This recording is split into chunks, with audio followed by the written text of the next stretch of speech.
Hello guys, welcome back to my channel. In lâu đâm tlang với kem.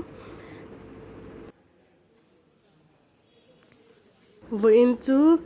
VC in Achambara certificate min London avangin min kau khoma tuturem chang ala in video kalau la a min lo thlirsak don ya hi fellowship le scholarship chung changa kan mamote shet tu zong zong a in tar thua ni danga kan la soidonia o dar som kim tur dar som pela po hei kan la kim hlei theilawa kanin ngak rei to khop mai kan om na hi age section ani a fellowship hau kan university na boy pui na ni a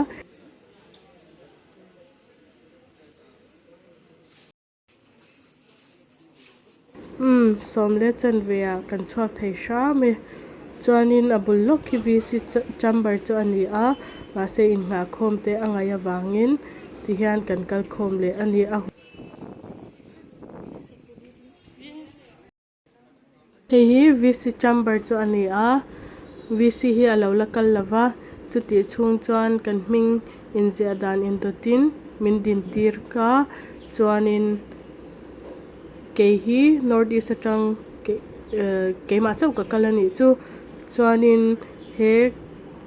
kan certificate don tur hi zirlai ti thazwal te department tin atangin pakhat theu min thlang chhuaka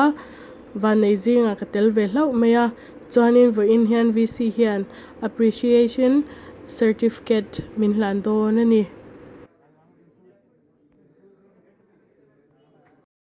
VC po a local to dona so lai so local a chuanin camera hi lo ten vu te moi lawa chuwa chuan VC tinena kanin kong khom na hi chu kalau tilang don lo ani min lo she thiam don nia program azawa chuanin he ho the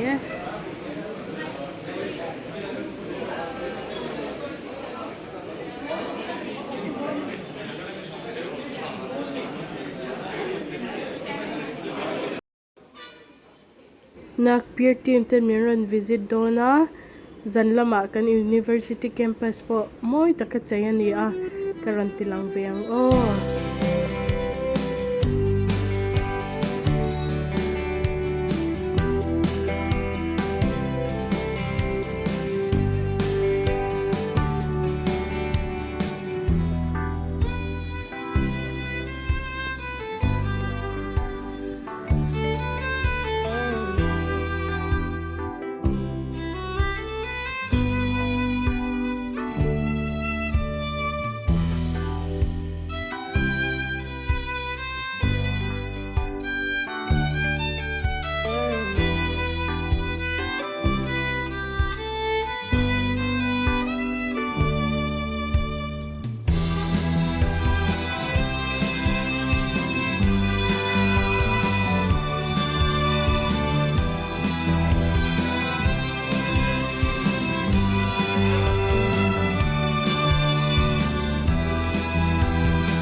ka channel Mizo thlirsak Mizo